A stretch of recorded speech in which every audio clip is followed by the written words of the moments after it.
아멘. 오늘 말씀은 사도행전 28장 16절에서 29절 말씀입니다.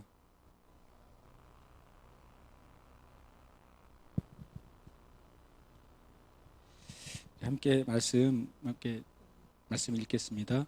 우리가 로마에 들어가니 바울에게는 자기를 지키는 한 군인과 함께 따로 있게 허락하더라.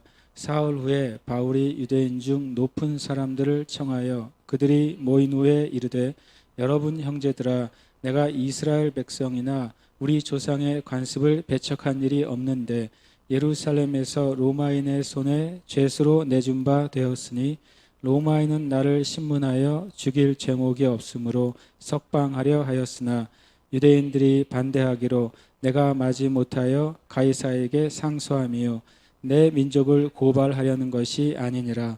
이러므로 너희를 보고 함께 이야기하려고 청하였으니 이스라엘의 소망으로 말미암아 내가 이 쇠사슬에 매인 바 되었노라. 그들이 이르되, 우리가 유대에서 내게 대한 편지도 받은 일이 없고 또 형제 중 누가 와서 내게 대하여 좋지 못한 것을 전하든지 이야기한 일도 없느니라. 이에 우리가 너의 사상이 어떠한가 듣고자 하니 이 파에 대하여는 어디서든지 반대를 받는 줄 알기 때문이라 하더라. 그들이 날짜를 정하고 그가 유숙하는 집에 많이 오니 바울이 아침부터 저녁까지 강론하여 하나님의 나라를 증언하고 모세의 율법과 선지자의 말을 가지고 예수에 대하여 권하더라. 그 말을 믿는 사람도 있고 믿지 아니하는 사람도 있어 서로 맞지 아니하여 흩어질 때에 바울이 한 말로 이르되, 성령이 선지자 이사야를 통하여 너희 조상들에게 말씀하신 것이 옳도다 일렀으되, 이 백성에게 가서 말하기를 너희가 듣기는 들어도 도무지 깨닫지 못하며 보기는 보아도 도무지 알지 못하는도다. 이 백성들의 마음이 우둔하여져서 그 귀로는 둔하게 듣고 그 눈은 감았으니 이는 눈으로 보고 귀로 듣고 마음으로 깨달아 돌아오면 내가 고쳐줄까 함이라 하였으니, 그런즉 하나님의 이 구원이 이방인에게로 보내어진 줄 알라. 그들은 그것을 드리리라 하더라. 아멘. 29절에 그 없음이라고 돼 있지 않습니까? 그리고 난하주에 보면 29절에 그가 이 말을 마칠 때에 유대인들이 서로 큰 쟁론을 하며 물러가더라가 있음, 이렇게 돼 있어요. 여러분 성경책에 써 있으십니까?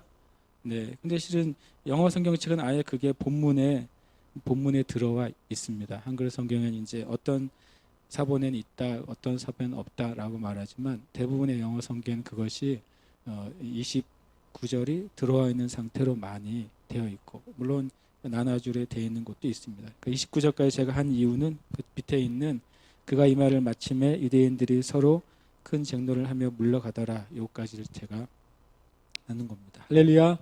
아멘. 네. 저를 한번 봐주시기를 바랍니다.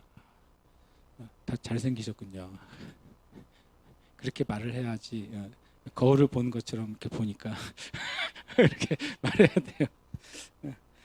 누가복음부터 시작해가지고 이제 사도행전까지 왔단 말이죠. 2015년 11월 14일에 시작을 했어요.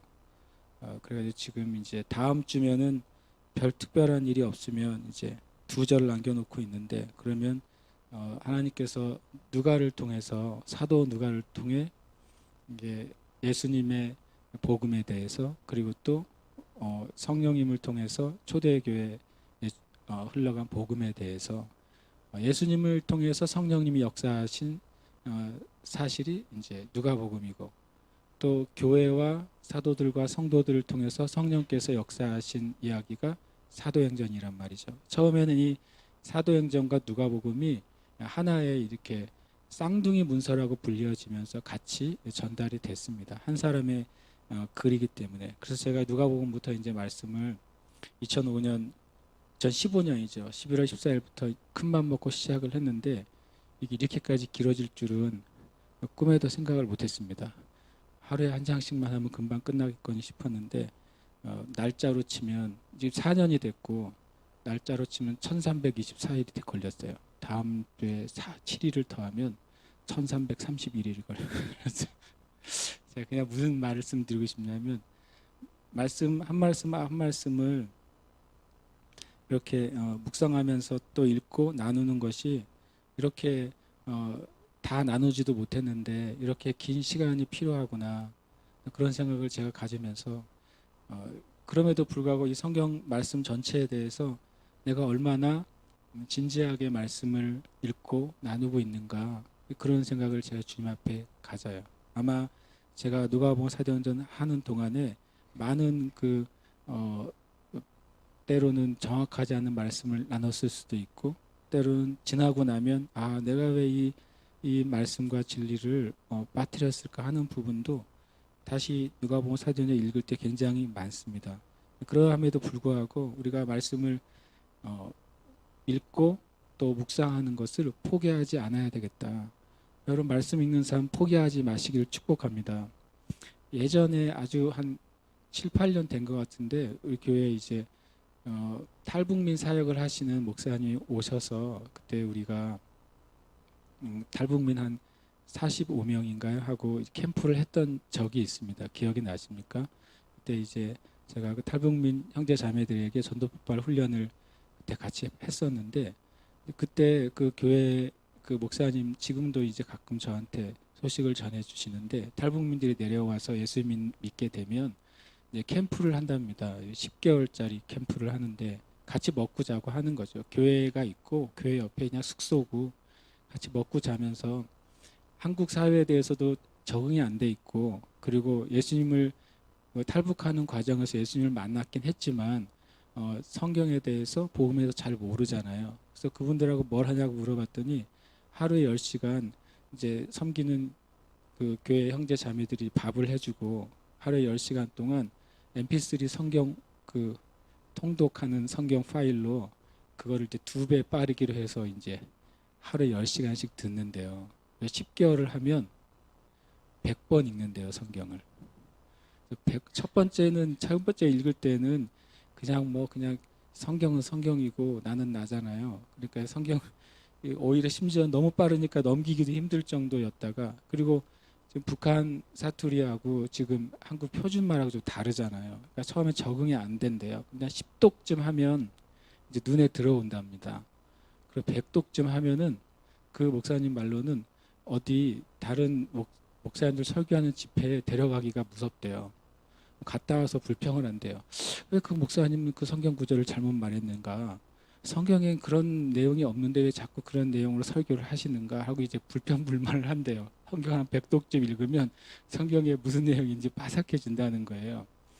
제 얘기를 왜 하냐면 또 지난주에 제주에 어떤 한 이제 목사님을 제가 이제 만나고 교제하는데 그분이 서울에서 어떤 말씀 가르치는 운동 세미나를 하시고 그것이 꽤 잡리교회 안에서 많이 이제 연결이 되고 사람들이 돈을 주고 공부하는 그런 프로그램이 됐더라고요. 그래서 그분이 이런 말을 하신대요. 그분이 제자들을 가르칠 때 너희들이 이제 주로 이제 신학생들이나 목회자들을 대상으로 성경을 가르치는데 너희들이 설교하려면 성경 한 100독은 하고 해라 그런데요. 내가 깨갱 그랬는데 거기도 마찬가지로 어떻게 읽냐면 아침마다 목사님 스스로도 그렇게 읽으신다고 저희 그러셨어요. 새벽 예배 마치고 MP3 파일로 2배보다 더 빨리 돌려가지고 1시간 동안 눈으로 보면서 성경을 속독을 하신대요. 그렇게 하면은 그렇게 하루에 한두 시간만 하면 1년이면 한 3, 40독을 하신다고 하더라고요. 그래서 제가 그분하고 이번 주에 교제를 하면서 전에 그 탈북민 사역했던 목사님 얘기가 다시 떠오르더라고요. 그래서 어디나 완전히 다른 차원의 사역인데도 불구하고 대상도 다르잖아요. 여기는 신학생들, 여기는 이제 막 탈북해가지고 한국 사회에 정착한 탈북민들. 결국에는 우리가 하나님의 진리로 나아가려면 결국엔 우리 안에 어떤 형태로든지 말씀이 있어야 되겠구나. 그 방법이 다 옳다 그러다 이런 말이 아니라 믿는 자들 안에 기록된 하나님의 말씀이 남아있는 것이 없으면 마치 그물이 커가지고 큰 참치는 잡히지만 조그마한 고등어는 다 빠져나가는 그런 마음의 그물이라면 하나님의 말씀이 몇 개 안 남아있다면 내 안에 어떤 영적인 위기가 왔을 때 또는 영적인 선택을 해야 될 때, 또는 내가 믿음 안에서 돌파해 나아갈 때 그 붙잡고 나아갈 말씀이 없는 거예요. 그리고 나에게 어떤 삶의 의문이 왔을 때 그 의문을 해결해 주는 말씀이 나한테 떠오르지 않을 때 우리는 어떻게 돼요? 그러면 다른 것을 찾게 되고 다른 곳으로부터 답을 얻으려고 하니까 나도 모르는 사이에 진리의 길에서 한 발씩 벗어나게 된다는 사실을 다시 한번 깨닫게 됐어요. 여러분 더 성경을 열심히 읽으시기를 축복합니다. 이렇게 말하면 저도 더 열심히 읽겠습니다. 열심히 성경을 계속 읽으면서 성경을 네이버처럼 읽으시고 성경을 유튜브처럼 읽으시길 축복합니다. 네이버나 다음이나 그 줄글 기사를 읽는 만큼만 읽어도 성경은 하루에 내가 보니까 4, 50장 읽으실 것 같아요. 유튜브 보는 시간에 성경을 봐도 몇십 장을 읽을 수 있을 것 같아요. 요즘 세대는 TV를 보는 시간보다 유튜브로 동영상을 보는 시간이 이미 한 2년 전에 초과를 했답니다.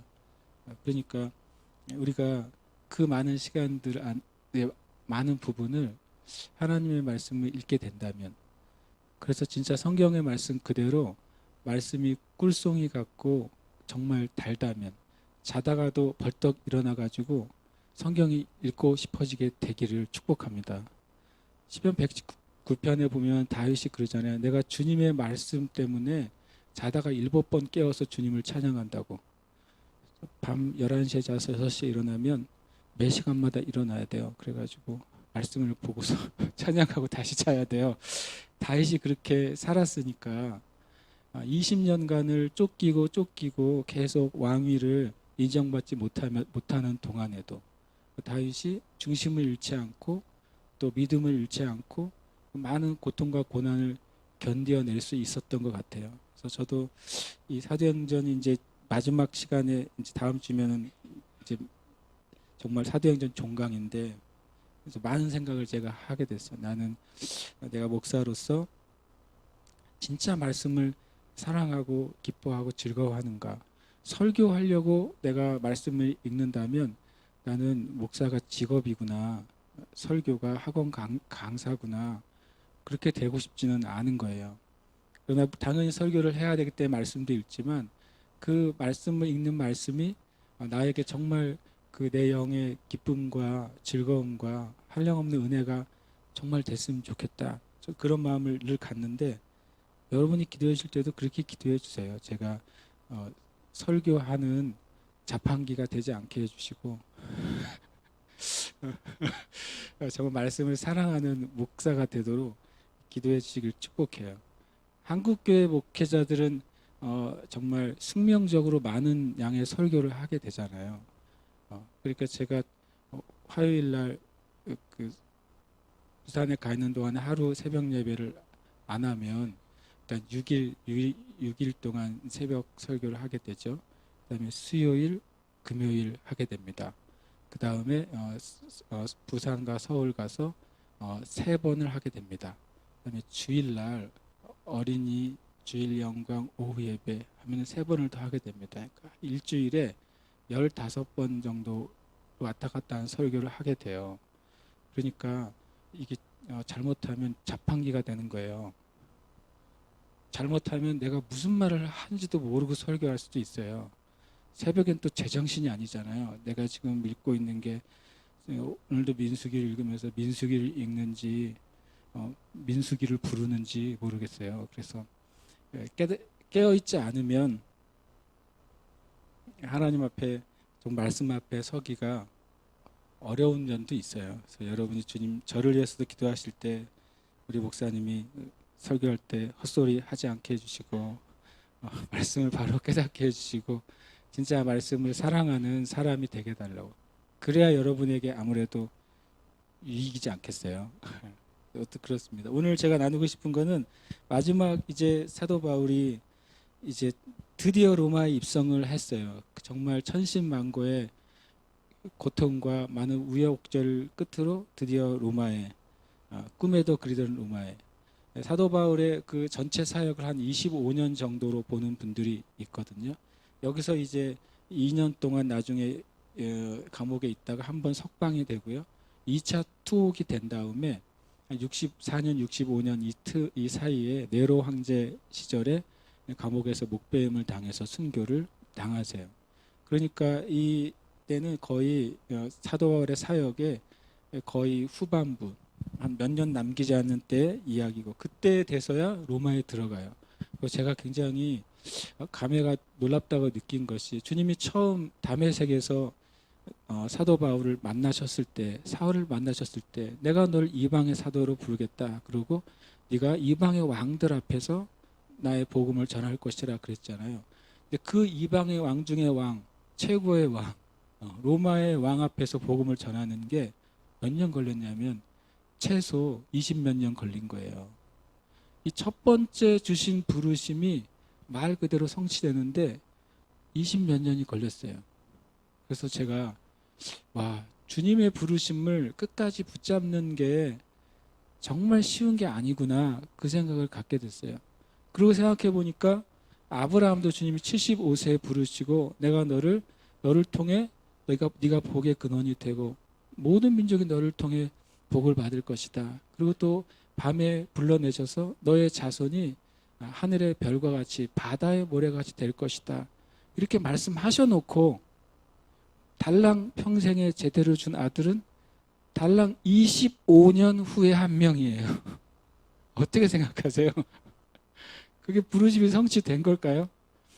굉장히 제가 많은 생각을 했어요. 주님, 하나님이 우리를 부르시고 어떤 사명을 주셨을 때 어떤 분들이 막 사명이 1년 만에 이루어져서 어떤 막 일들이 일어나면 저분은 엄청나게 큰 하나님의 종인가 보다 싶은데, 사도 바울의 경우나 아브라함의 경우를 보면 그 위대한 하나님의 사람들의 부르심이 20년이 넘어야 그 열매를 보기 시작하는 거예요. 그걸 제가 보면서 과연 나는 하나님 앞에, 내가 받은 부르심 앞에 내가 정직하게 충성되는가. 때로는 내가 어떤 일이 일어날지를 잘 모르잖아요. 모름에도 불구하고 주님이 처음 나를 부르신 그 부르심 앞에 내가 그 부르심을 놓치지 않고 있는가. 내가 그 부르심을 집중하고 있는가. 주님 나에게 주신 그 부르심의 관역에 내가 마음을 쏟아붓고 있는가. 그런 여러 가지 생각을 갖게 됐습니다. 오늘 말씀에 보면 제가 네 가지 이야기를 나누려고 주보에 넣어놨어요. 첫 번째로는 가이사랴 2년, 로마 2년 그랬어요. 이게 뭐냐면 이게 사도 바울이 되었던 두 번의 경험이에요. 가이사랴에서 2년간 수감되어 있었다고 24장 27절에 나와요. 그리고 또 이제 로마에 들어가서, 오늘 본문은 아니지만 30절에 보면 바울이 온 이태를 자기 셋집에 머물면서라고 말해요. 온 이태는 만 2년이니까 제대로 된 꽉 찬 2년을 말하고 있는 거죠. 사도 바울이 미결수로요. 지금으로 치면은 아직 판결을 받지 않은 미결수로서 4년을 감옥에 있는 거예요. 엄청 억울하지 않습니까? 아직 확정이 안 됐어요. 만약에 이런 생각을 했어요. 4년간 미결수로 있었는데 재판했더니 6개월 나왔어요. 그럼 어쩌라는 소리? 3년 6개월은 날아간 건가요?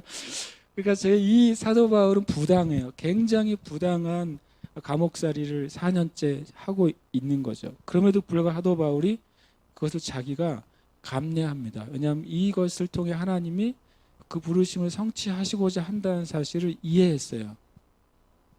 그리고 또 놀랍게도 사도 바울이 감옥에 있는 동안 감옥에 갇혀 있지 않았고, 하나님께서 사도 바울이 사람들을 만날 수 있는, 요즘 말하는 소위 접견권이 허락이 됐어요. 누구든지 만날 수 있는 자유가 허락됐어요. 그래서 오히려 사도 바울이 그 감옥에 있는 동안 선택된 사람들을 만나서 복음을 전할 수 있게 됐고, 그 선택된 사람들은 다 왕이나 총독이나 나라의 지도자급 되는 사람들을 만나게 하신 거죠.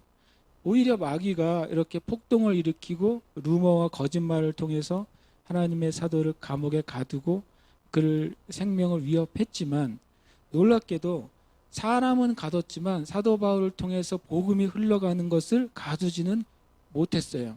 왜냐하면 계속 복음이 흘러갔거든요. 그래서 제가 이렇게 적어놨어요. 사람은 가두어도 복음을 가두지는 못한다. 아멘이십니까? 저와 여러분이 정말 복음 위에 서 있다면 우리의 환경이요. 내가 전도하기 어려운 환경 안에 들어갈 수도 있어요. 우리의 환경이 굉장히 다른 사람들이 나를 보고 야, 너 예수 믿는데 축복은 고사하고 왜 그런 어려움을 겪느냐? 라는 환경 가운데 있을 수도 있어요. 너 예수 믿는다는데 앞뒤가 다 막혀 있고 갈 길이 보이지 않는 상황 가운데 있느냐? 라는 말을 들을 수도 있어요. 그런데 예수 믿는 사람이 복음 안에 있으면 그 모든 일을 통해서 복음이 흘러가는 거예요. 사도 바울을 보면서 하나님은 놀랍게도 이 4년을 엄청난 기간으로 사용하셨고 그 감옥에 갇혀 있는 4년 동안에 계속 하나님의 부르심이 성취되는 것을 보게 하셨어요. 여러분 혹시 삶 가운데 혹 이런 거 없으세요? 어떤 목사님 저는 가이사랴 2년 로마 2년이 아니라 서울 20년 제주 20년인데요 라고 말씀하실 수도 있어요.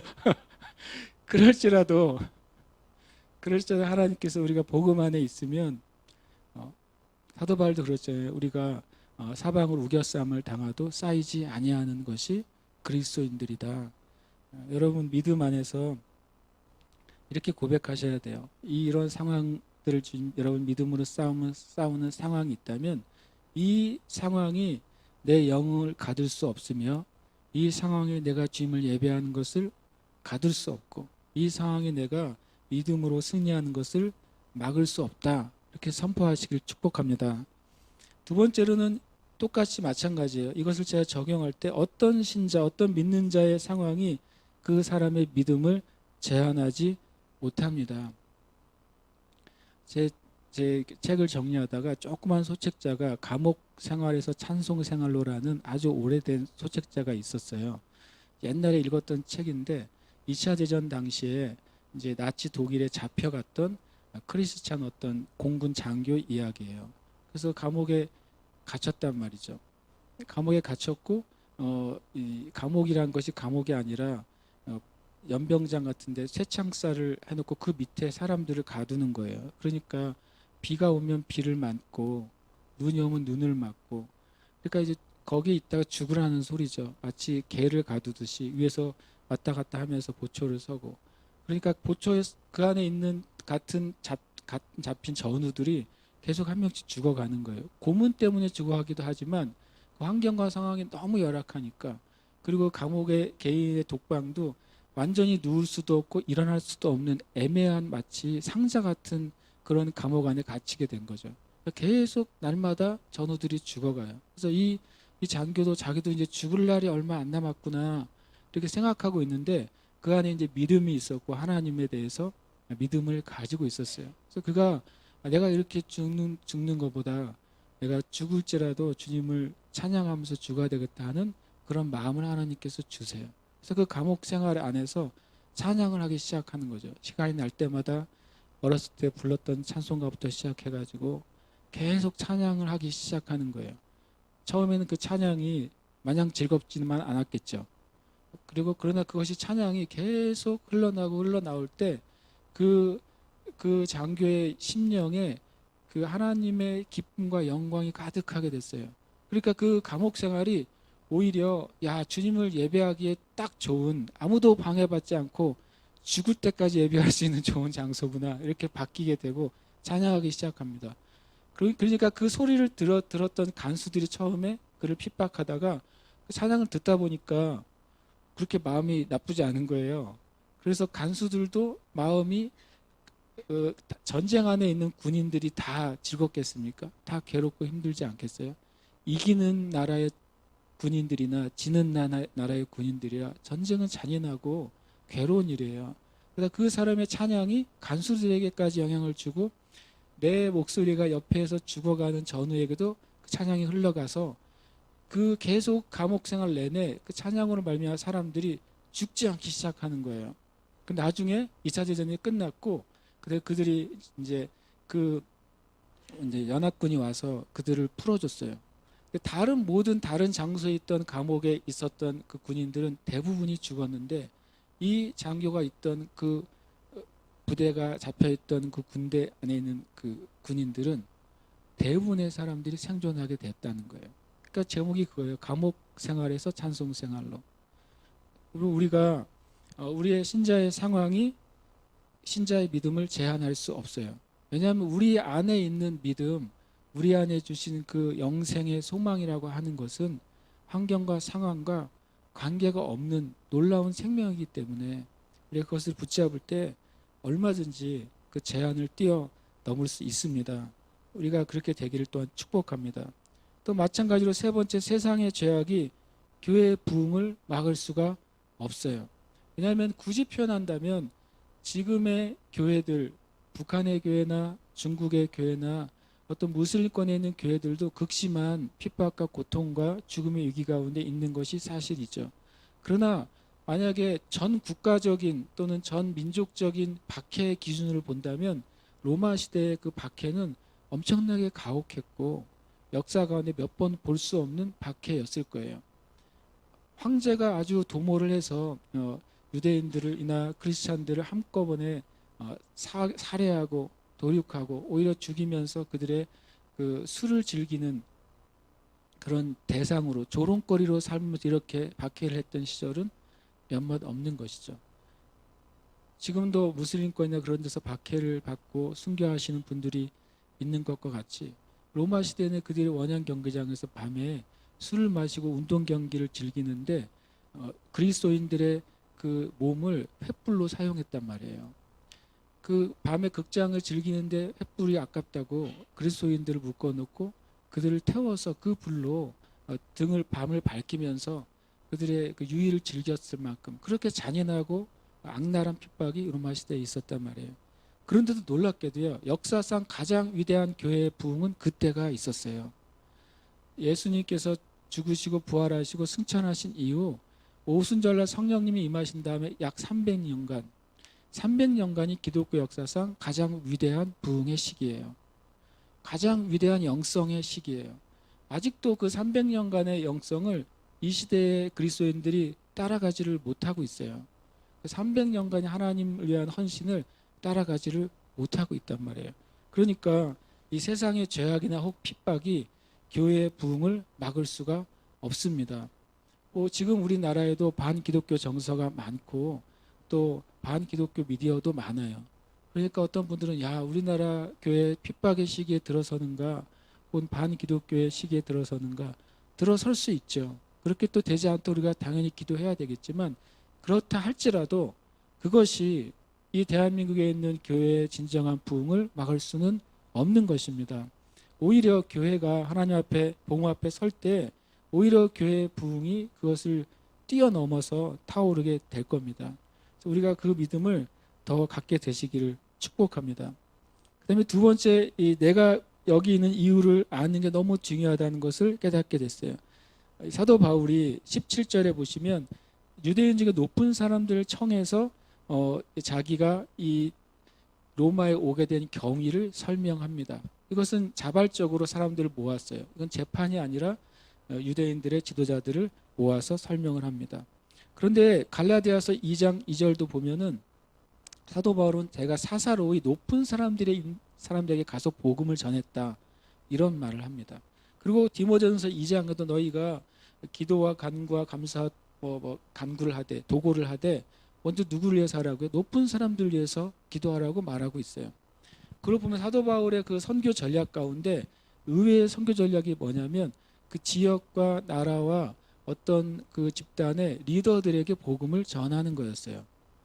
그것을 통해서 그들이 복음을 받아들이든 받아들이지 않든 사도 바울이 전하는 복음이 비정상적인 어떤 사상이나 잘못된 것이 아니라는 것을 먼저 알려줘서 그 밑에 있는 소수의 사람들이 예수님 믿고 교회가 세워진다 할지라도 그들을 핍박하지 않을 수 있는 영적인 구조를 만들어 놨어요. 제가 그것을 보면서 야, 사도 바울이 굉장히 선교적으로 전략가라는 생각을 갖게 됐습니다. 로마의 제수로 왔는데도 사도 바울이 딱 3일 만에 무슨 일을 시작하냐면 로마에 있는 유대인들의 수가 엄청나게 많았다고 합니다. 로마 전체 인구 중에 10%까지도 됐을 때가 있었다고 그래요. 로마에 있는 백성들이 흩어지기 전에는요. 그러니까 그들 중에 높은 사람들은 누구였겠어요? 회당장들이겠죠. 회당장들 같은 사람들, 랍비 같은 사람들을 초청했어요. 초청해가지고 17절, 18절, 19절, 20절에 자기가 이곳에 온 경위를 얘기해 줍니다. 그 내용은 첫 번째로는 사도 바울은 나는 이스라엘이나 우리 조상의 관습에 대해서 반대하는 자가 아니다. 나는 그것을 반대하고 배척한 일이 없고, 나는 또한 마찬가지로 이스라엘이나 유대인들을 고발해가지고 이곳에 온 것이 아니다. 내가 피고이지만 내가 누구에게 재판을 걸었는데 그것은 유대인들을 상대로 건 재판이 아니다 라는 사실을 먼저 말합니다. 그 다음에 18절에 보면 로마인 나를 신문했지만 죽일 제목이 없다. 그 말은 로마의 법정에서 재판을 받았는데도 나는 무죄하다고, 무죄한 로마의 신문에 무죄한 자라는 사실이 증명됐다라는 사실을 또 말합니다. 그러나 19절 여러분, 유대인들이 로마 법정의 결과를 반대하고 실은 심지어는 죽이려고 했죠. 그러걸 하기 때문에 내가 마지못하여 가이사에게 상소했다. 그것은 이제 사도 바울이 로마 시민권자이기 때문에 마땅히 할 수 있는 권리로서 상소를 한 것이죠. 그리고 내가 내 민족을 고발하려고 한 것이 아니다. 그러면서 마지막에 20절에 내가 이것을 한 이유는 이스라엘의 소망으로 말미암아 내가 이 쇠사슬에 매인 바 되었노라 라고 말해요. 사도 바울이 자기의 사정을 설명하면서 영적인 관점으로 그 설명을 마쳐요. 내가 이곳에 오게 된 것은 이런 사건 때문에 왔지만 결국 내가 오게 된 이유는 바로 이스라엘의 소망 때문에 내가 이곳에 잡혀왔다라고 말합니다. 이스라엘의 소망이 뭘까요? 이스라엘의 소망은 바로 메시아예요. 이스라엘 백성의 오매불망 소망은 이 구약 전체에서 말하는 메시아가 와서 뭘 세울 거라는 거예요? 하나님의 나라를 세울 것이다. 선택한 이스라엘 백성들에게 하나님의 나라를 세우고 영원히 다스리는 그런 나라를 세울 것이다. 이것이 이스라엘 백성들의 소망이에요. 왜냐하면 주전 722년이나 586년에 남쪽 유다, 북쪽 이스라엘 다 망했잖아요. 그 다음부터 그들의 소망은 끊임없이 한 가지였어요. 누가 다윗과 같은 위대한 하나님의 왕과 같은 메시아가 와서 우리를 자유케 하고 우리를 하나님의 왕국으로 세워서 영원히 다스릴까, 영원히 평강을 누릴 수 있을까. 이것이 이스라엘의 소망인데 사도 바울은 나는 이스라엘의 소망 때문에 이렇게 잡히게 됐다라고 말을 했어요. 실은 사도 바울은 내가 지금 여기 있는 이유를 말하는 거예요. 여러분과 제가 각자 2019년 오늘 6월 30날 내가 지금 여기 있는 이유를 알게 되면 그걸 특별히 하나님 안에서 내가 여기 있는 이유를 발견하게 되고 깨닫게 되고 그것을 내가 받아들이게 되면 어떤 일이 일어날까요? 제가 생각한 세 가지를 적었어요. 첫 번째로는요, 진짜 내가 여기 있는 이유를 알게 되면요, 어떤 문제 때문에 괴로워하지 않게 돼요.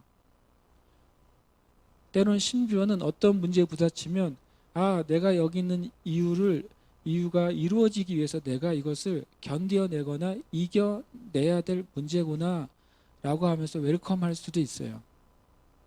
그리고 내가 지금 여기 있는 일을 깨닫게 되면 심지어는 나의 그 상황을 즐길 수도 있어요. 군대 가면 제일 싫고 짜증나는 말이 한 가지 있어요. 조교들이 뭐를 열심히 시켜놓고 자신들은 뒷짐지면서 뭐라고 하냐면 피할 수 없으면 즐겨라 그래요.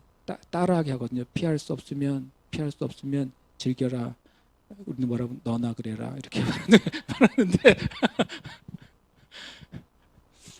그런데 실제로 만약에 이거는 군인들이 하기 싫은 걸 하기 때문에 그렇지만 만약에 그 운동 선수들이 내가 금메달을 따기 위해 노력하게 되면요, 매일매일 그 이전보다 더 과한 운동을 해야 되잖아요. 어제보다 오늘 더 강한 운동을 해야 내가 강해지고 내가 더 실력이 늘어나잖아요. 엄청 고통스럽죠. 그러나 그들 중에 한 명도 그만두라고 하면 그만둘 사람이 없는 거예요. 그것을 이제 즐기게 되는 것이죠. 즐긴다고 하는 게 그냥 육체적으로 기뻐서 희희낙낙하는 게 아니라 그걸 내가 받아들이게 된다는 거예요. 그것을 통해 내가 얻게 되고 발전하고 그 열매가 있다는 것을 보기 때문에 그래요. 보기 때문에 내가 지금 여기 있는 일을 알게 되면 심지어는 그런 상황도 즐기게 돼요. 저와 여러분이 그런 즐기게 되시길 축복합니다. 마귀가 제일 싫어하는 종류의 인간들이죠. 그 삶을 받아들이고 그 주님 안에서 그것을 즐기는 사람들이에요. 제가 좋아하는 찬양 중에 하나가 그거예요. 주와 같이 길 가는 것 즐거운 일 아닌가. 때로는 안 즐겁거든요. 그런데 가사가 그래요. 한 걸음 한 걸음 주 예수와 함께 이렇게 날마다 날마다 우리는 걷겠네. 제가 그 찬양 되게 은혜롭게 자주 부르는데요. 주님과 함께 걷는 일은 즐거운 일 아닌가? 질문하세요, 여러분. 내가 지금 걷는 이 길이 주님과 함께 걷는 일이라면, 그리고 지금 내가 여기 있어야 되는 게 맞다면 이것을 내가 받아들이고 심지어는 환영하고 더 즐기고 더 하기를 내가 원해야 돼요. 그렇게 하시길 축복합니다. 그리고 똑같이 내가 지금 여기 있는 일을 알게 되면 분명히 성장하고 어떤 문제를 돌파하게 됩니다. 분명히 성장하게 돼요. 그 이유를 알게 되면 될수록 영적으로 그리고 삶에 있어서 성장하게 되는 거예요. 그리고 그동안 내가 돌파하지 못했던 것들을 돌파하게 돼요.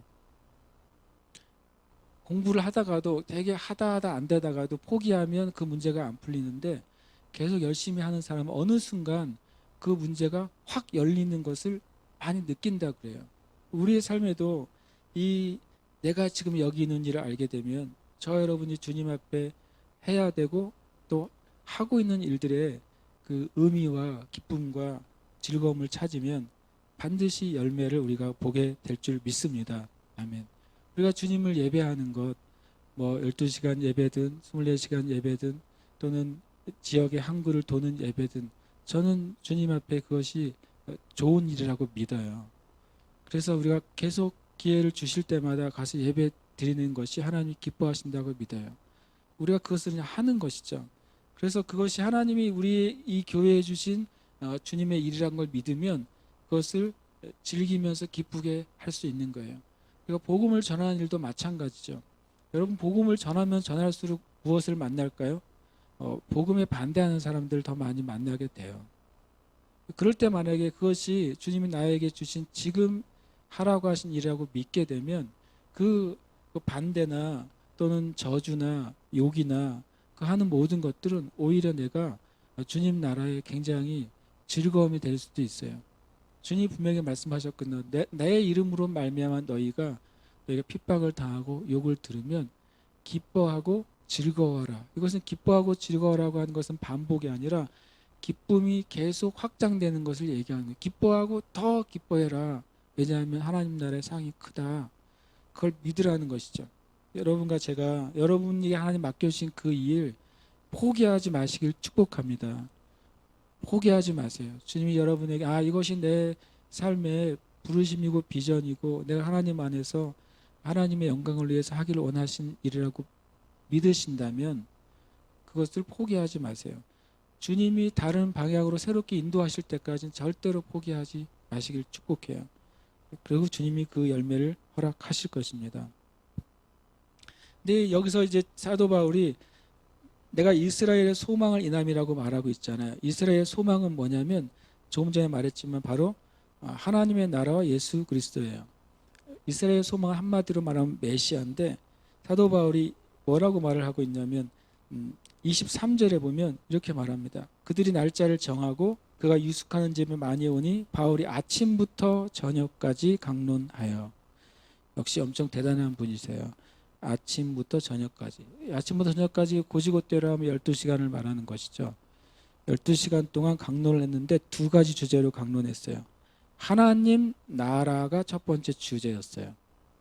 그 다음에 두 번째로는 모세의 율법과 선지자의 말에 적혀 있는 구약에 나타나 있는 예수 그리스도에 대해서 강론한 거예요. 대단한 사도 바울인 거죠.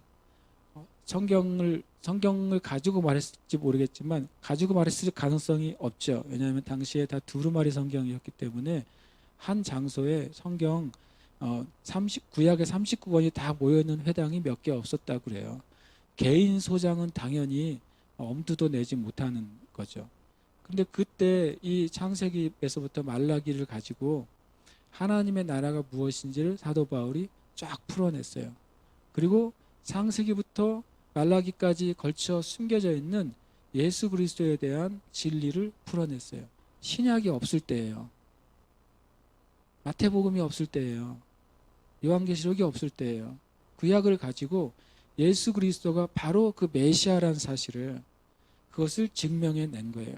이것이 바로 사도 바울의 복음이에요. 사도 바울의 복음은 줄기는 두 가지인 거죠. 바로 예수님이 전하신 그 하나님의 나라에 대해서.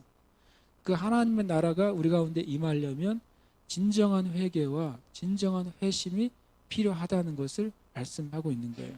그리고 오직 예수 그리스도만이 우리를 의롭게 하고 죄로부터 우리를 벗어나게 하고 우리를 영생 얻게 하고 하나님 나라로 인도하게 하는 유일한 길이다. 이것이 사도 바울의 복음의 메시지였던 것입니다. 이 소망에 대해서 얘기하죠. 하루 종일 들었어요. 하루 종일쯤 들었으면 다 아멘을 할 법한데 그렇지 않은 거예요. 하루 종일 들었으면 이제 그 말을 할 법한데, 놀랍게도 이 세 번째 주제를 제가 그래서 깨닫게 됐어요. 사도 바울이 이렇게 아침 저녁으로 얘기를 했는데도, 그런데 24절에 보니까 이렇게 돼 있어요. 그 말을 믿는 사람도 있고 믿지 아니하는 사람도 있다 그랬어요. 근데 사도 바울에서 이들이 선입견이 있었느냐? 선입견이 전혀 없었어요. 왜냐하면 21절 22절에 보면 우리가 유대에서 너에 대한 편지도 받은 일이 없고, 그 다음에 또 형제 중 누가 와서 이 사도 바울 너에 대해서 좋지 못한 것을 전하든지 이야기한 일도 없다. 그래서 사도 바울에 대한 메시지에 대해서 이 로마에 있는 유대인 지도자들은 일단 선입견이 없었어요. 선입견이 없는 상태에서 복음을 들었음에도 불구하고 어떤 사람은 믿고 어떤 사람은 믿지 않았어요. 그리고 22절에 보면 바울이 전하는 복음, 우리가 말하는 초대교회 또는 다른 말로 하면 기독교라고 말할 수 있는 이 복음을, 진리를 뭐라고 얘기하고 있냐면 너의 사상이라고 말해요. 너의 사상이 어떠한지 우리가 듣고 싶다. 두 번째로는 이 파에 대해서는 그랬어요. 이 말이 뭐냐면 유대인들이 이 복음에 대해서 어떻게 이해하고 있었냐면 바울의 사상이라고 이해하고 있었어요. 바울이라는 사람이 어쨌든 개종해가지고 유대교를 버리고 새로운 사상을 전하고 있구나라고 사람들이 이해하고 있었고, 두 번째는 이 파라고 그랬어요. 이 말은 뭐냐면 분파를 의미해요. 그러니까 유대교의 한 분파로 이해했어요.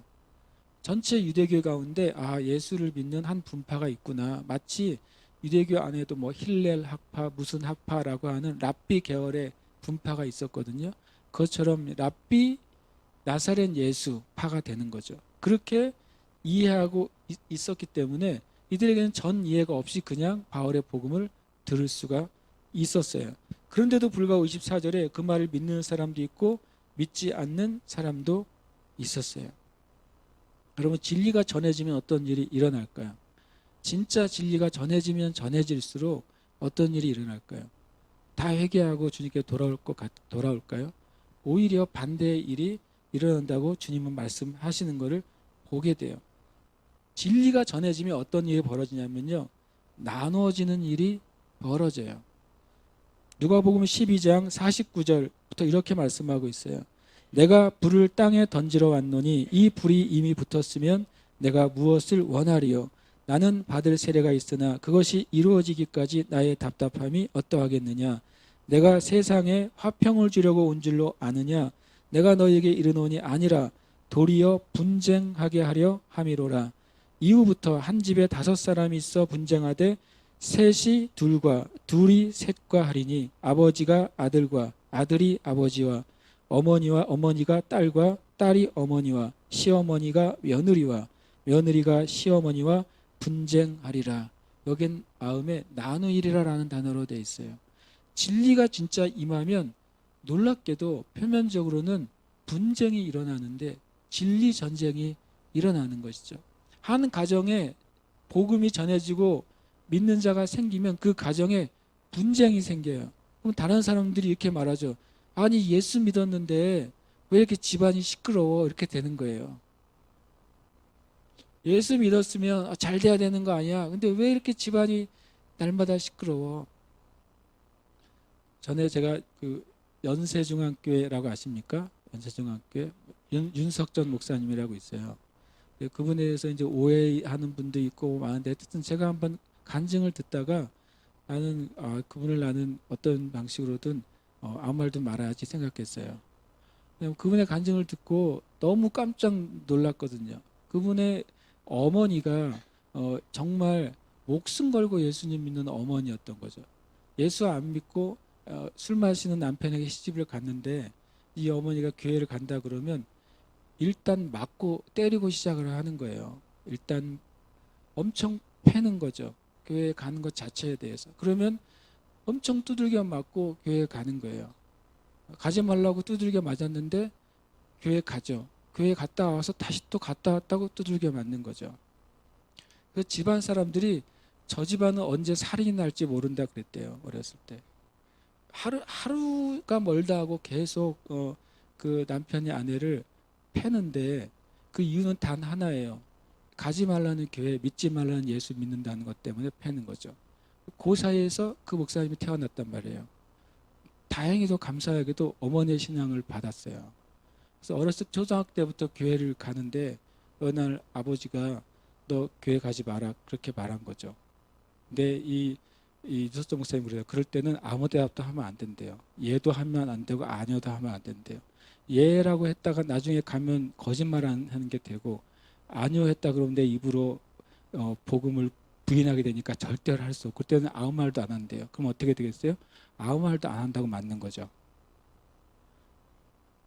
아무 말도 안 한다고 죽도록 맞는 거예요. 그래서 이제 죽도록 맞았어요. 그러면 이제 가지 마라. 그리고 아버지는 들어서 한숨 자는 동안에 뒷담을 넘어서 교회를 가는 거죠. 초등학생이. 초등학생이 교회 갔다 왔어요. 갔다 왔으면 어떻게 됐을까요? 집안의 마루에 기둥이 있잖아요. 기둥에 아들을 묶어놓고 아들 먹고도 몽둥이로 패기 시작하는 거예요. 온몸이 핏덩어리가 될 때까지.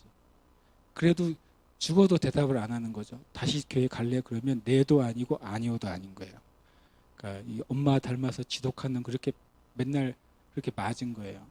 그리고 또 이제 그렇게 맞은 다음에도 이제 교회를 안 갈 수는 없으니까, 그러니까 그분이 표현한 거예요. 안 갈 수는 없는 거라는 거죠. 교회는 죽어도 안 갈 수는 없다, 이런 개념이니까.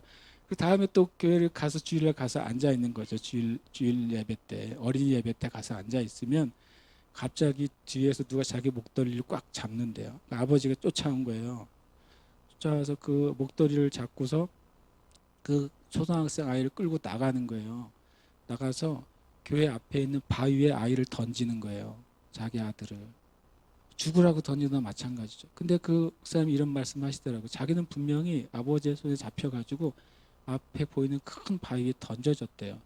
자기가 던져지면서 속으로 이렇게 하늘나라 가는구나 그랬다는 거예요. 왜냐하면 바위에 자기를 던지니까. 실제로 바위에 던져서 부딪히는데 자기의 얼굴에는 폭신폭신하더래요. 바위가 하나도 안 다쳤어요. 계속 그런 이제 하나님의 기적 같은 걸 체험하면서 예수님을 믿으니까, 그분 설교를 들으시면 정말 예수 안 믿으면 죽을 것 같잖아요. 그러니까 진짜 진리가 전해지면 나누어지는 일이 벌어져요. 첫 번째는 우리 자신 안에서 나누어지는 일이 벌어져요. 히브리서 4장 12절에 뭐라고 말씀하십니까? 하나님의 말씀은 양날의 날선 검과 같아서 우리의 혼과 영과 관절과 곳을 찔러서 쪼개고 우리의 마음에 있는 생각과 뜻을 다 드러낸다고 말씀하셨어요. 마치 회칼을 잡은 사람이 어떤 고기를, 회를 떠가지고 쫙 그 분류를 나누듯이, 말씀이 임하면, 진리가 임하면 내 안에 있는 육적인 것, 혼적인 것, 정욕적인 것, 죄된 것이 낱낱이 나눠질 거라는 거예요. 여러분과 제가 정말 진리 앞에 서면 그 일이 벌어져야 돼요. 내가 그동안에는 이것이 죄로 여기지 않았던 것이 말씀이 임하면 이게 죄로구나라는 사실이 깨달아져야 되는 거예요. 그전엔 내가 그냥 편하게 던졌던 말 한마디 한마디가 진리가 정말 내 마음에 임하면 그 내가 말한 것이 내 영에 걸리게 되는 거예요. 때로는 어떤 사람이 그건 네가 말한 건 죄가 아니야 라고 말하더라도 내 심령에선 때로는 그것이 죄로 여겨질 수도 있는 거예요. 이렇게 진리가 전해지면 우리 안에 있는 빛과 어둠이 나누어지기 시작합니다. 그리고 그 다음에 또 이 복음이 전해진 복음은 또 사람을 나눠요. 24절에 보면 이 날 전까지는 이 유대인 높은 사람들이 서로 되게 사이가 좋았을 거예요. 굉장히 좋은 친구 사이였다가 괜히 바울한테 당해가지고 꼬심받아서 하루 듣고 나서 편이 갈라졌어요. 그렇죠. 24절은 그 말을 믿는 자도 있고 믿지 아니하는 자도 있어요. 심지어는 29절 나나주에 보면 그 이 말을 다 마치고 나니까 그 사람들이 서로 큰 쟁론을 하며 물러갔어요. 이 진리가 전해지니까 그동안 굉장히 친했던 사람들이 반으로 쪼개지네요. 이거 좋은 일이겠죠? 참 어떻게 보면 정말 진리가 전해졌을 때 현상적으로는 우리가 좋아하지 않는 일들이 일어날 수도 있어요. 현상적으로는. 그러나 하나님은 합력한 선을 이루시기 때문에 결국엔 그 일을 선하게 하시는 분인 줄 우리는 믿는 것입니다. 그 다음에 복음이 정말 진리가 복음이 전해지면 교회가 나뉘어지게 돼요. 교회가 나뉘어집니다. 그냥 모든 교회들이 똑같죠. 똑같아 보이죠. 심지어는 뭐 큰 교회, 작은 교회 있고 또 뭐 개척교회 있고 자립한 교회 있고 부흥하는 교회 있겠죠. 교단별로 나눠질 수 있겠죠. 얼마 전에 제주 기독신문에 제주도에 있는 모든 교회 그 리스트가 쭉 나와서 제가 그걸 한 장을 찢어놓고 기도해요. 이 교회들 각 교단별로 교회들이 어떤 교회들인지를 이렇게 프린트가 됐더라고요. 제가 그걸 보면서 기도하는데 그런데 놀랍게도 하나님의 눈에는 눈에 보이는 교회가 아니다. 하나님의 눈에는 복음 안에 있는 교회와 진리 밖에 있는 교회로 나눠지는 거예요. 유대인 600만을 학살한 그 나치 히틀러를 아주 그냥 찬성을 하면서 하나님의 사자라고 추켜 세웠던 사람들이 바로 로마의 교회였어요. 로마의 또 대주교들이 성명서를 냈어요. 히틀러는 하나님의 사도다. 이런 글들이 지금도 남아있어요. 신문에 나온 글들이. 교회가 미혹되면 오히려 사단의 일을 칭찬을 하고 하나님의 일을 방해해요. 그러면 복음이 교회를 나눠요. 얼마 전에 한국 교회에 어떤 대교회 부목사님이 수요일날 친동성애 설교를 하는 바람에 친동성애도 아니죠. 그분이 친동성애 목사님은 아니셨고 다만 동성애만 죄가 아니고 우리 안에 있는 탐욕과 교회 안에 있는 악이 죄다. 맞는 말씀을 하셨어요. 그러니까 동성애뿐만 아니라 우리 안에 있는 수많은 죄를 우리가 봐야 되고 또 우리가 믿음으로 살아야 된다.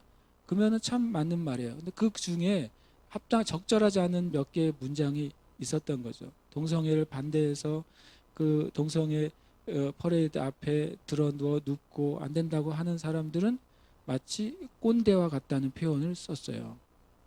이런 표현은 굉장히 많은 정말 생명을 걸고 때로는 정말 하나님의 마음을 가지고 기도하면서 동성애를 막아서는 수많은 그 사역자들의 마음을 굉장히 아프게 했고 그게 자꾸 커져가지고 또 이제 교회의 이슈가 돼버렸네요.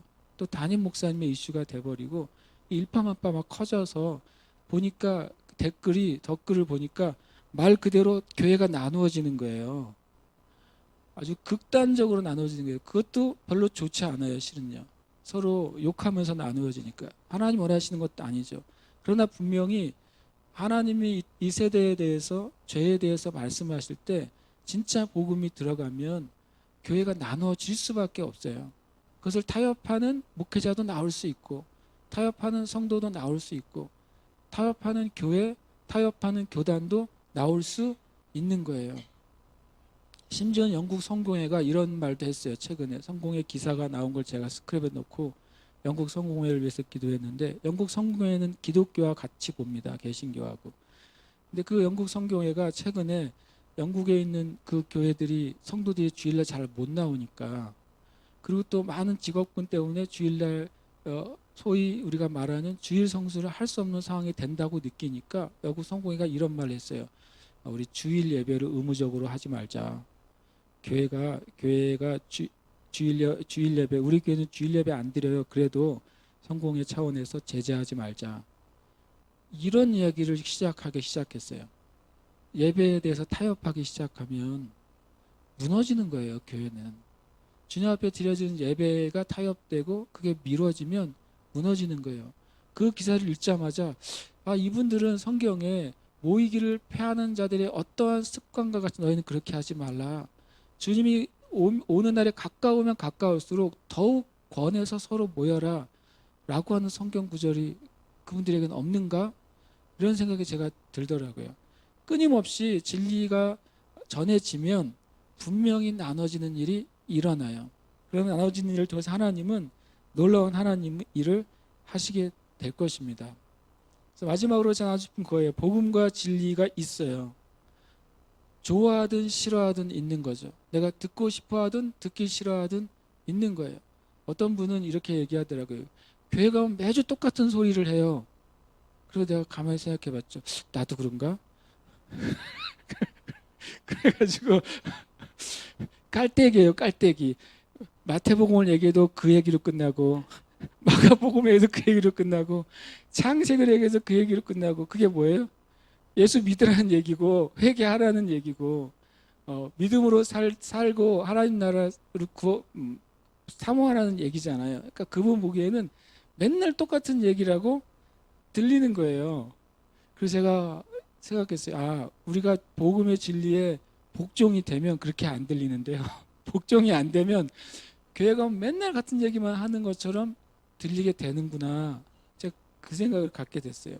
그런데 실은 둘 중에 하나밖에 없는 거예요. 복음과 진리에 있어서는 내가 그 복음과 말씀의 진리에 내 자신을 복종시킬 것이냐, 아니면 내가 그 진리에 대해서 대항하고 맞서고 반대할 것이냐. 아주 근본적으로 말하면 그거예요. 어떤 분들은 너무 흑백 논리로 말씀하시지 마세요. 그런데 실은 천국과 지옥은 흑 아니면 백이지 중간은 없어요. 진짜 안타깝게도. 진짜 진리는 그래요. 우리가 서로 다른 사람을 얼마든지 포용해 줄 수 있는 이 삶에 많은 영역이 있지 않습니까? 나와 다른 사람을 얼마든지 포용할 수 있는 면들이 있어요. 그러나 죽고 사는 문제, 영원히 살고 영원히 죽는 문제는 실은 타협의 문제가 아니라 그냥 진리를 내가 받을 것인가, 그것을 거절할 것인가, 바로 그 문제인 거예요.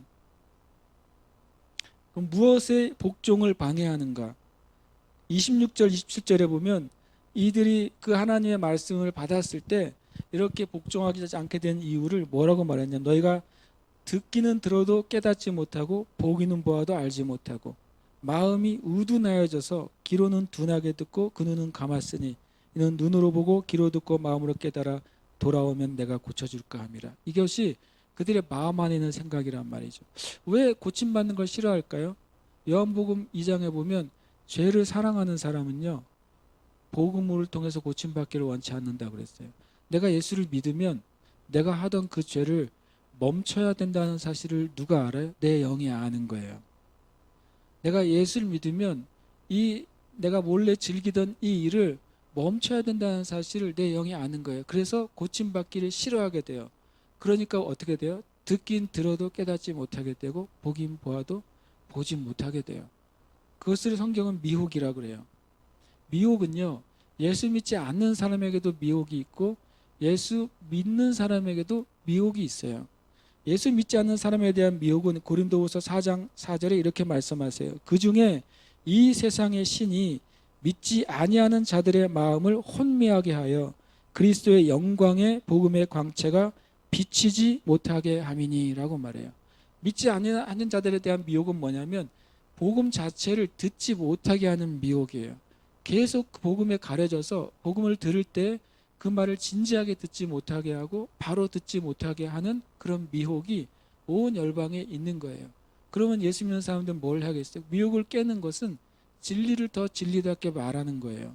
그리고 우리가 기도하는 거예요. 마귀가 쳐놓은 이 미혹, 영어로는 블라인드라고 되어 있더라고요. 마치 어느 것을 보지 못하도록 커튼을 쳐놓았다는 거예요. 그 커튼은 어떻게 벗겨지겠습니까? 중보와 또는 영적인 전쟁의 기도를 통해서 그 커튼들이 제거됩니다. 그래서 내가 복음을 말할 때 그의 심령에 복음이 꽂히게 되는 거예요. 그래서 여러분과 제가 누군가의 복음을 전할 때 먼저 기도해야 되는 이유가 그거예요. 이 세상의 신 마귀가 일반적으로 모든 사람들에게 그렇게 복음의 광채를 듣지 못하게 막아놓은 커튼이 있다라는 사실을 우리는 알아야 돼요. 먼저 우리가 누군가의 복음을 전하려면 그 커튼을 끌어내리는, 그것을 제거하는 기도를 우리가 해야 돼요. 이 모든 것이 나가는 것은 기도밖에 없다고 주님 말씀하셨어요. 우리가 먼저 기도하고 그 누군가에게 그 커튼이 제거되도록 기도하고 깨닫는 마음이 생기도록 기도하고 복음이 전해졌을 때 그것을 알아들을 수 있는 영적 빛이 임하게 달라고 기도를 해야 돼요. 그리고 그것을 제거하고서 갈 때 그러니까 주님 앞에 나올 수 있는 길이 열리는 것입니다. 근데 또 믿는 자들에게도 미혹이 있다. 믿는 자들에게 미혹이 있으면 미혹된 사람 지옥 갑니까? 그렇지 않습니다. 예수 믿고 구원받는 사람들에게도 미혹이 있어요. 제가 옛날에 어떤 편에서 그렇게 어떤 믿는 분들에게 우리에게도 미혹이 있다고 얘기했을 때 굉장히 반발을 했었어요. 아, 미혹은 예수 믿지 않는 사람들에 있는 것이 왜 나보고 미혹됐다 그러냐. 그래서 제가 뭐라 그러냐. 저도 미혹돼요. 그랬어요. 저도 미혹됩니다. 마귀는 할 수 있으면 믿는 자들도 미혹하려고 하고요. 또 미혹합니다. 그리고 우리가 많이 미혹이 돼요. 그 미혹은 예수님을 믿긴 하지만 내가 진리를 정확하게 알지 못하게 함으로써 유업을 잃어버리게 하는 거예요. 하나님이 주신 유업, 하나님 주신 축복, 하나님 주신 언약을 잃어버리게 하기 위해서 믿는 자들에게 미혹이 풀어져 있는 거예요. 갈라디아서 5장에 이렇게 말씀하고 있어요. 율법 안에서 의롭다함을 얻으려 하는 너희는, 예수님을 믿는데 율법주의적인 그리스도인들이 초대교회에 있었단 말이에요. 예수님을 구주로 영접했는데도 우리는 똑같이 유대교처럼 절기를 지켜야 되고 똑같이 우리도 할례를 행해야 되고 똑같이 613가지 율법을 지켜야 구원받는다라고 하는 미혹이 들어와 있었어요. 그런 사도 바울이 이렇게 말합니다.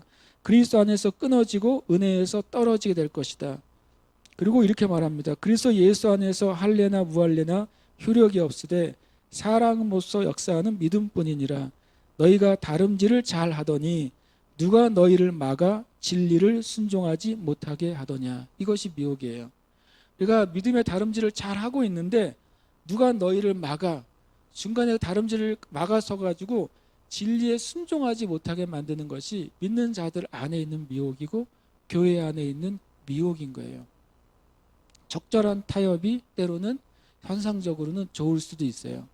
적절한 타협이 때로는 신앙생활하는데 부드럽게 갈 수도 있어요. 그러나 그것이 미혹이 되기 시작하면 하나님 나라의 큰 유업을 잃어버리게 되고, 하나님께서 계시록에서 에베소 교회에 너희가 회개하지 아니하면, 첫 사랑과 첫 행위를 되찾지 아니하면 내가 계속 그 가운데 머물러 있으면 내가 너에게 준 촛대를 내가 옮기겠다라고까지 주님이 말씀하시는 거예요.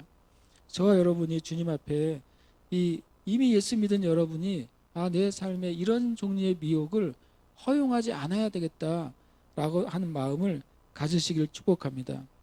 그럼 마지막으로 무엇이 우리를 승리하게 하는가 하는 거예요.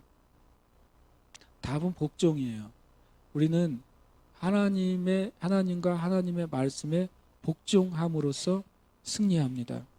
고린도후서 10장 3절에 이렇게 말씀하고 있어요. 우리가 육신으로 행하나, 그것은 뭐냐면 우리 영적인 존재인 우리가 육이라는 몸을 입고 살아가지만 육신에 따라 싸우지 아니하노니, 육적인 방법, 육적인 무기를 가지고 우리의 믿음의 싸움을 싸우는 것이 아니다라고 말하고, 우리의 싸우는 무기는 육신에 속한 것이 아니요 오직 어떤 견고한 진도 무너뜨리는 하나님의 능력이라 그랬어요.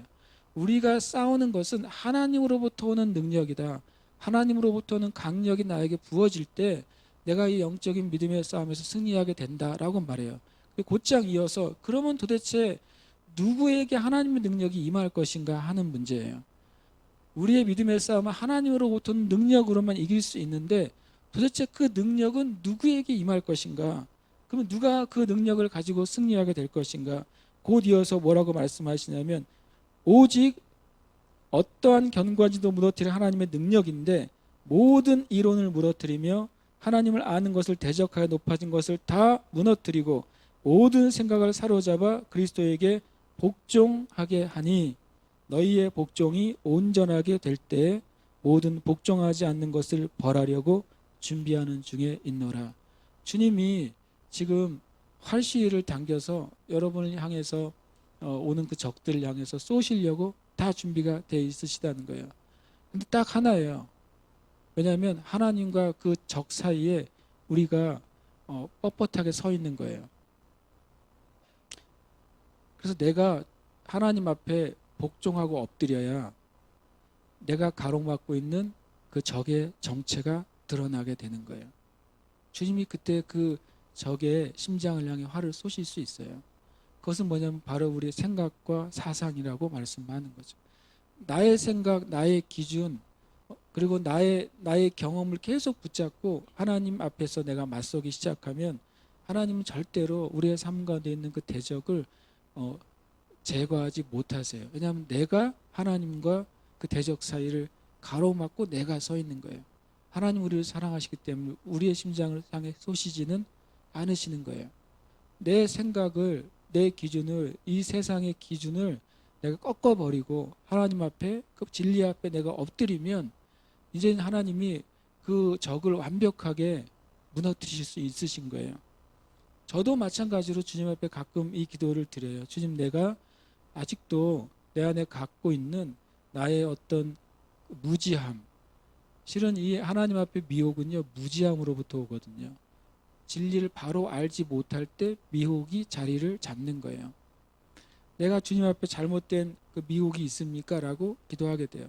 때때로 제가 책을 읽을 때 꼭 영적인 책이 아니라 이 세상의 어떤 기준이나 철학서도 읽게 돼요.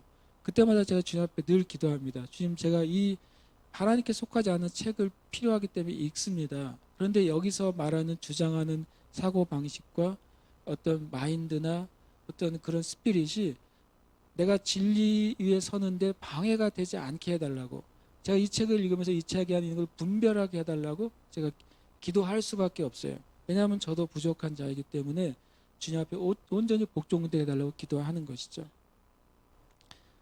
여러분과 제가 복종할 때만 진짜 승리를 하게 돼요. 내가 하나님의 말씀의 진리의 기준과 내 삶의 기준이 두 가지가 만났을 때 두 개 짝이 맞으면 여러분은 잘하시는 거예요. 마치 젓가락 두 짝처럼 내가 이 부분에 있어 내가 기준을 가지고 있었는데 주님의 말씀이 같은 말을 하고 있어요. 그럼 여러분 정말로 정말 최고의 상태가 되는 것이죠. 아, 내가 진리에 있구나라고 분별할 수 있는 거예요. 내가 어떤 기준에 있어 내 기준을 가지고 있었는데 주님의 말씀을 읽는데 나의 기준과 다른 이야기를 하고 계실 때 젓가락 두 짝이 안 맞는 거예요. 그때 무엇을 꺾어버려야 되겠습니까? 내 젓가락을 꺾어야 되는 거예요. 주님의 말씀이 나보다 길어요. 그러면 주님의 말씀을 한마디를 끊어가지고 나한테 맞춰서는 절대로 안 되는 거예요. 절대로 안 되는 것입니다. 우리 자신을 꺾어서 주님의 기준에 내가 맞춰야 돼요. 그래야 승리할 수 있어요. 그래야 하나님의 일이 열매를 맺을 수 있습니다. 할렐루야. 아멘. 여러분 이미 그렇게 사시려고 노력하는 분들이라고 제가 믿어요. 이것은 또 저 자신에게도 하는 말씀이고, 이 말씀을 사도행전 28장이 이렇게 이 복음의 진리로 맞춰지는구나 라는 사실을 다시 한번 깨닫게 되는 것입니다.